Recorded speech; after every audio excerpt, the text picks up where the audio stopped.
अहिल्यानगर मध्ये बहिणीच्या छेडछाडीवरून तरुणावर जीवघेणा हल्ला। कलम 307 नुसार गुन्हा दाखल करण्याची मागणी। नगर जिल्ह्यात श्रीरामपूर येथे बहिणीची छेड का काढतो असा सवाल केल्याचा राग मनात धरून रवींद्र मोरे यांच्यावर जीवघेणा हल्ला करण्यात आला। ही घटना 9 ऑक्टोबर रोजी रात्री गोवर्धन रोडवरील कैलास दुधाळे यांच्या पंचर दुकानासमोर घडली। मिळालेल्या माहितीनुसार कैलास अवताडे व मंगल सोमयने हे मोरे यांच्या बहिणीची छेड काढत होते। हा प्रकार लक्षात येताच मोरे यांनी चौकशी केली असता उलट शिवीगाळ व धमक्या देण्यात आल्या। नंतर कैलास अवताडे यांनी फोन करून गोवर्धन रोडवर बोलावून घेत मोरे यांच्यावर हल्ला केला। जातीवाचक शिवीगाळ करत मारहाण करण्यात आली। या प्रकरणी पोलिसांनी किरकोळ कलमांखाली गुन्हा दाखल केला असता तरी हल्ल्याची तीव्रता पाहता कलम 307 खुनाचा प्रयत्न व अॅट्रॉसिटी ऍक्ट नुसार गुन्हा दाखल करण्याची मागणी अन्याय निवारण निर्मूलन सेवा समितीकडून करण्यात आली आहे। समितीने इशारा दिला आहे की 15 दिवसात योग्य गुन्हा नोंदवला नाही तर 4 नोव्हेंबर पासून अख्ख्या आदिवासी समाज बेमुदत उपोषणास बसणार आहे।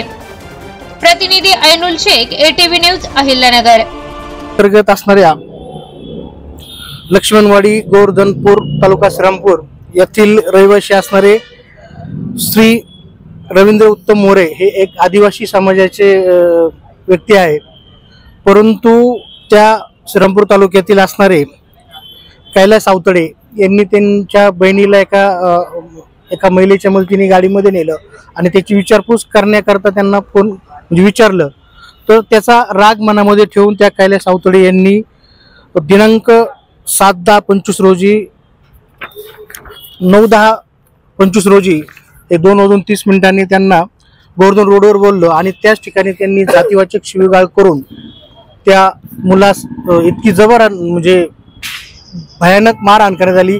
तो आज ते श्रीरामपूर या ठिकाणी ॲडमिट आहेत।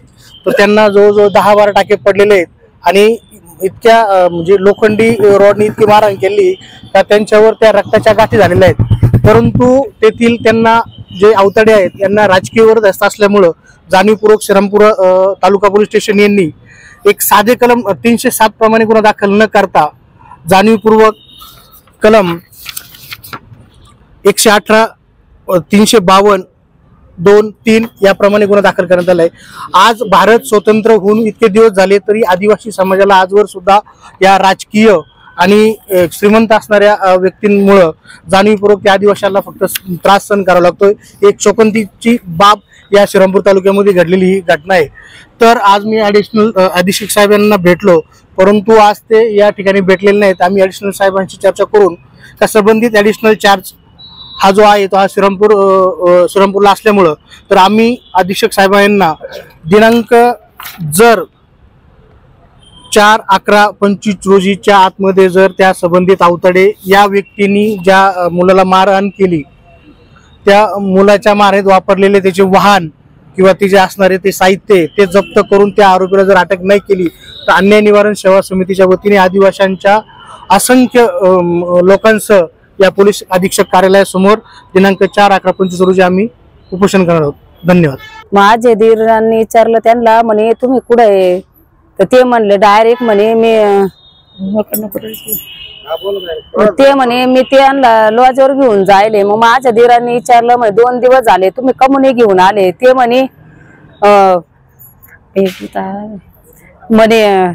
कमुने आले घरी। तर मग ते माझ्या धीराला त्यांनी शिवी गाळी केली। माझे धीर गेले, मग ते वाटावर बसले होते, त्यांनी आबगीच बोलून घेतलं। मग माझ्या धीराला तो आम्ही आणायला लागले। ते घरी आल्यावर मग आम्हाला गावातल्यांनी सांगितलं तुमच्या धीराला लय मारलं म्हणे त्यांनी। मग आम्ही घरी होतो, ते घरी येऊन आम्हाला बी मारहाण करायला लागले।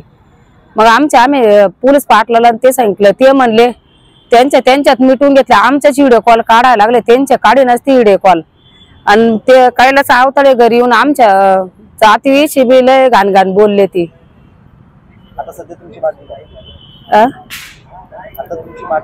आता आमची मागणी आहे का त्यांना अटक करावी अशी मागणी आमची वाली।